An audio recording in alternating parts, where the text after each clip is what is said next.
Hello and welcome. आप देख रहे हैं run out with Richa and Rajiv और आज हमारे साथ राजकुमार सर भी जुड़े हुए हैं। आज का टॉपिक बहुत ही इंटरेस्टिंग है क्योंकि आज हम नोटिस करना चाहते हैं एक ऐसी चीज पे जो इंट्रोड्यूस हुई थी 2008 में, डीआरएस।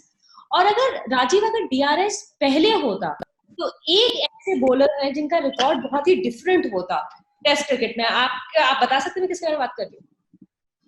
जहाँ तक मुझे लग रहा है और जिस जिस डीआरएस वो चिड़िया बताना से चाह मिले, रही मुझे लगा अनिल कुंबले के बारे में आप बात कर रही हैं। 619 विकेटें हैं उनकी टेस्ट क्रिकेट में।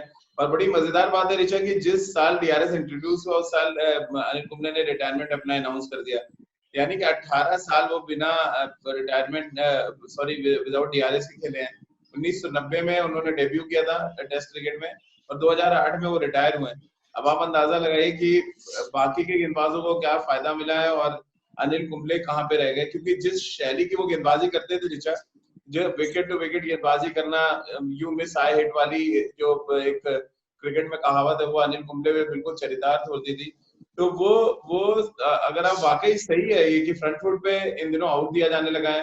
पहले हूँ। फ्रंट फुट पे आप फुटबॉल खेल सकते थे, मतलब आपको आउट नहीं देगा पर अगर आप फ्रंट फुट पे हैं। हम्म। कई ऐसे इंसिडेंट मुझे याद आते हैं कि फ्रंट फुट पे लोग पैर मार के चले जाते थे बॉल पे, क्योंकि आगे की पैर पे आउट नहीं देते थे। डीआरएस के आने के बाद से आप फ्रंट फुट पे लोग आउट होने लगे और उसके बाद से जो सबसे ज्यादा फायदा हुआ बाकी कंट्रीज के स्पिनर्स को हुआ, लेकिन अनिल कुंबले शायद सबसे ज्यादा कोस रहे होंगे, क्योंकि नाम पे आज शायद वर्ल्ड में सबसे हाईएस्ट विकेट टेकर होते हैं। उदय मुरलीधरन के नाम पे 800 विकेट का रिकॉर्ड है। 719 शेन वॉर्न है, तीसरे नंबर पे है अनिल कुंबले। बट मेरी अगर माने और डीआरएस होता तब अनिल कुंबले की 1000 से ज्यादा विकेट होती थी। राजकुमार साहब बिल्कुल अग्री करते हैं राजीव के साथ यहाँ पे कि अगर डीआरएस उस समय होता तो अनिल कुंबले के पास करीबन अभी 1000 के होते विकेट्स होते टेस्ट में। बिल्कुल। मैं तो उसी टाइम जब आपने ये नाम लिया था तो ऑटोमेटिकली मुझे अनिल कुंबले का नाम याद आ रहा था कि वो बहुत अनफॉर्चुनेट रहे हैं, क्योंकि जैसा राजीव ने बिल्कुल ठीक कहा कि उनकी पॉलिसी थी कि you miss I hit, he used to bowl wicket to wicket. तो बहुत एक्यूरेट थे और हर बॉल खिलाते थे बल्लेबाज को, और जहां भी मिस होती थी पैड पे तो अनफॉर्चुनेटली उस टाइम पे एलबीडब्ल्यू नहीं दिया जाता था।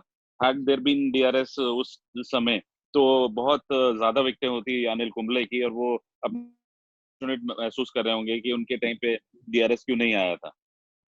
राजीव, आपको क्या लगता है कौन सा ऐसा प्लेयर है जिसको सबसे ज्यादा फायदा हुआ है डीआरएस से? देखिए, मुझे तो सबसे ज्यादा फायदा होता दिखा था अजंता मेंडिस को। मुझे याद है वीरेंद्र सहवाग पहले बैट्समैन थे जो डीआरएस के थ्रू आउट हुए थे श्रीलंका सीरीज में। और वो अजंता मेंडिस, आप याद करें ऋचा, वो उनकी पहली सीरीज थी, 2008-9 सीरीज की मैं बात कर रहा हूँ। पहली बार डीआरएस लाया गया और किसी को समझ नहीं आ रहा था कि फ्रंट फुट पे बॉल लगता था विकेट पे, विकेट की लाइन पे। अगर आप अपील कर रहे हैं तो वो थर्ड एम्पायर का जो डीआरएस का एक निशान की आप करते हैं थर्ड एम्पायर की तरफ। और कई बैट्समैन इस वजह से आउट हुए थे, मुझे याद है। फ्रंट फुट पे आप लाइन मिस करते थे या क्रॉस द लाइन खेलें और आप आउट होते थे। तो वो एक ऐसी सीरीज थी जो श्रीलंका ने इंडिया को हराया था। इंडिया की बहुत तगड़ी, बहुत स्ट्रॉन्ग बैटिंग लाइनअप वो उस समय गई थी श्रीलंका दौरे पे, और अजंता मेंडिस ने डीआरएस के थ्रू एकदम तहस नहस कर दिया था इंडियन बैटिंग लाइनअप को। तो वो एक सीरीज जहन में आती है। दूसरा जो सबसे बड़ा फायदा मुझे लग रहा है डीआरएस का होता दिखा, वो शेन वॉर्न को बहुत ज्यादा फायदा मिला, उनकी फ्लिपर्स को बहुत ज्यादा मिला। मुरलीधरन एक और एक ऐसे गेंदबाज थे, मुझे लग रहा है उनको भी बहुत फायदा मिला। और आगे तो जितने भी स्पिनर्स खेले हैं, आप किसी का भी नाम लें, उसके पास है मोंटी पालेसर, एक और लेफ्ट आर्म स्पिनर है जिनको डीआरएस का बहुत फायदा मिला था। उनकी आर्म बॉल बड़ी तेज अंदर आती थी और फ्रंट फुट पे अगर आपने लाइन मिस किया तो वो आउट होते थे। ग्राहम स्वान एक इंग्लैंड के जो ऑफ स्पिनर थे, उनको बहुत फायदा मिला। तो लेटेस्ट स्टेज में अगर आप देखें 2008 के बाद से डीआरएस को इम्प्लीमेंट किया गया और कंपलसरी किया गया बाद में, एक दो सालों के बाद। तो तब से जो भी क्वालिटी स्पिनर थे, मुझे लग रहा है उनको सभी को बहुत ज्यादा फायदा हुआ, क्योंकि फ्रंट फुट पे लाइन मिस करना ही मतलब इस बात के लिए आपको सजग रहना पड़ता था कि अब ये कॉल जो है थर्ड एम्पायर के पास जाएगी, यानी डीआरएस का उपयोग किया जाएगा। राजकुमार सर, अगर आप हमारे व्यूअर्स को थोड़ा डीआरएस थोड़ा और एक्सप्लेन कर पाए, बिकॉज एक ऐसी चीज है कि काफी सारे लोग उसको अभी भी समझ नहीं पाते जबकि 12 साल हो चुके हैं। मैं बताऊं रिचा, अभी तक अगर आप ये बात करें, अभी तक भी डीआरएस फुल प्रूफ नहीं है। अभी भी उसमें खामियां हैं, और इसीलिए महेंद्र सिंह धोनी, जो बाद में धोनी रिव्यू सिस्टम के नाम से जाने लगा, क्योंकि वो बहुत कामयाब रहे इस में, उनका जजमेंट्स बहुत अच्छे थे। लेकिन वो इसीलिए कभी भी एग्री नहीं किए कि भारत एक्सेप्ट नहीं करता था उनके टाइम में, ये बिकॉज वो कहते थे कि ये फुल प्रूफ नहीं है, क्योंकि जो पहला इम्पैक्ट है वो पहला इम्पैक्ट जो टेक्नीशियन है वो लगाता है, वो दिखाता है, यानी वो जो इम्पैक्ट है वो ऑटोमेटिक नहीं आ रहा है अभी भी, वो इम्पैक्ट पहले टेक्नीशियन दिखाएगा, और उस टेक्नीशियन से अगर थोड़ी बहुत भी गलती होती है तो डीआरएस पूरा स्पॉइल हो जाएगा, क्योंकि वो that can enhance the bounce, that can change the line. So इसको लेके काफी सारे कंफ्यूजन थे, technicians are working on it still, तो अभी भी ये फुल प्रूफ नहीं है, लेकिन फिर भी मैं अपने व्यूअर्स की जानकारी के लिए बताना चाहता हूँ कि डीआरएस में आपको प्रेज्यूम किया जाता है कि जहां पर ये बॉल लगी उसके बाद जिस ये ट्रेजेक्टरी के साथ जा रही थी, तो वो लाइन कहाँ पर एंड करेगा और क्या उसका हाइट होगा। तो थोड़ा सा अभी भी गेस वर्क है इसमें ऋचा, और उस पे काम किया जा रहा है, लेकिन फिर भी ये बहुत बेनिफिशियल है, स्पेशली बॉलर्स के लिए, स्पिनर्स के लिए काफी, क्योंकि पहले हमारे जमाने में तो अगर किसी ने फ्रंट फुट पे डिफेंस किया तो वो नॉट आउट ही होता था, बिकॉज एम्पायर यूज्ड टू से कि अभी 8 फीट ट्रेवल करना है बॉल को, 4 फीट आगे वो खड़ा हुआ है और 4 फीट आगे उसका पैर है, तो 8 फीट बॉल को अभी ट्रेवल करना है, तो हम आउट नहीं दे सकते, बिकॉज वी डोंट नो कि ये कितना ऊंचा ऊपर से जाएगी या कहाँ इसकी क्या लाइन कहाँ पर खत्म होगा। बट डीआरएस के आने से एक ये थोड़ा सा सर्टेनिटी हुई कि हाँ ये बॉल यहाँ पर एंड करेगा, तो उसके लिए थोड़ा सा फायदा हुआ है, लेकिन अभी भी इस पे काम चल रहा है। राजीव, आपको क्या लगता है कि डीआरएस इज अ जैसे राजकुमार से एक्सप्लेन कर रहे हैं, it is advantages but yet not 100% correct, और अगर उसको 100% प्रूफ नहीं ले सकते, तो आपको क्या लगता है कि इसका एडवांटेज है या इसके बिना ही क्रिकेट बेटर है? नहीं, फुल प्रूफ तो नहीं है ये, इस बात राजकुमार जी कह रहे हैं उस बात से मैं सहमत हूँ, और उसके साथ साथ कई और चीजें फिर इस्तेमाल में लाई गई।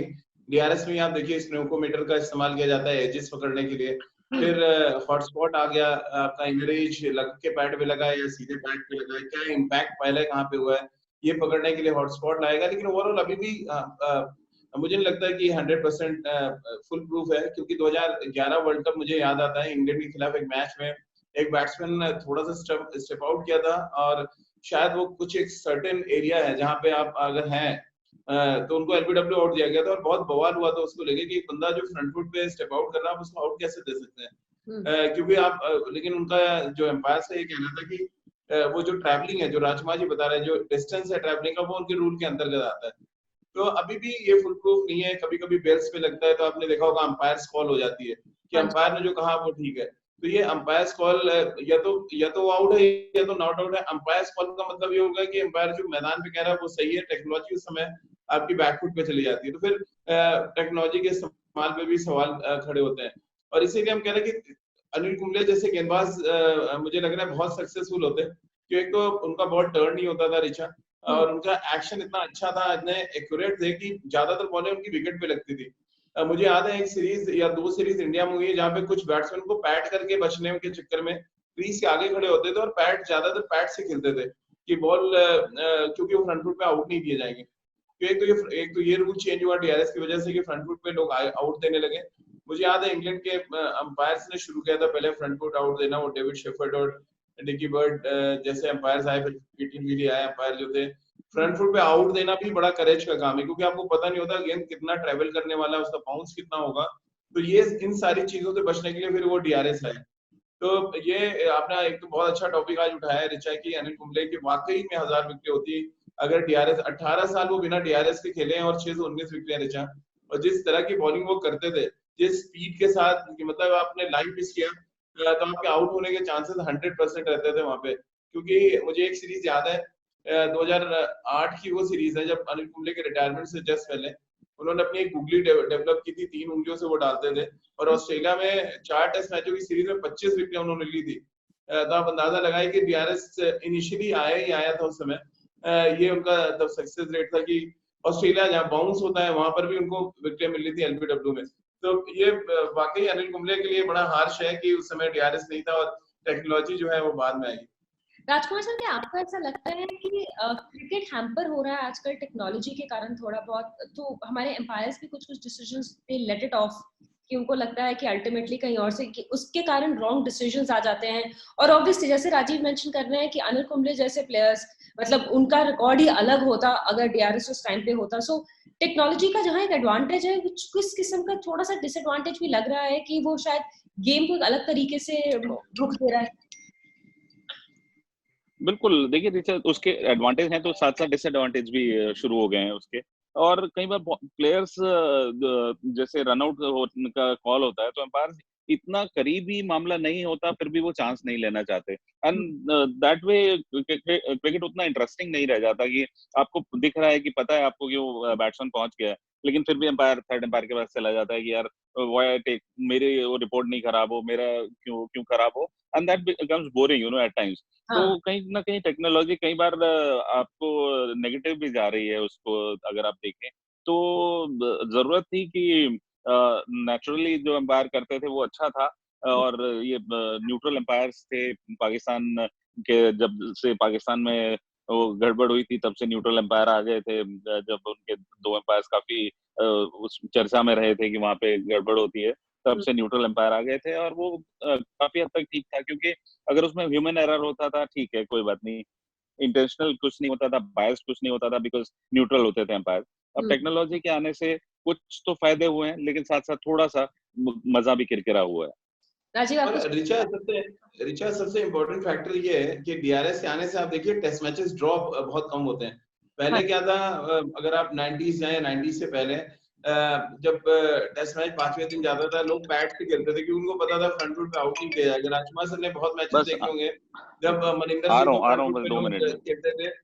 या आप बाकी के जो स्पिनर आप याद करें और पीछे जाएं, चंद्रशेखर, बिशन सिंह बेदी, इन सबको पैड से लोग खेलने लगते थे टर्निंग ट्रैक पे। उधर स्टेप आउट करेंगे और पैड पहले लगाते थे, देन बैट लगाते थे।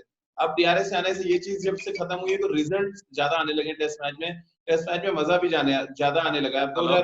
2018 से पहले देख लो, हाँ, 2000 पवन मैं आ अभी रहा हूँ, मैं ऋषभ, दूसरी उस पे ज़ूम पे हूँ, 2 मिनट में आ रहा हूँ। इससे तुम पहले लोग तो 2008 के बाद की बात अगर आप देखें, डीआरएस के आने के बाद से ये बड़ा इंपॉर्टेंट फैक्टर हुआ है चाहे इस समय की रिजल्ट्स ज्यादा आपके कन्वर्ट होने लगे हैं टेस्ट मैचेस में।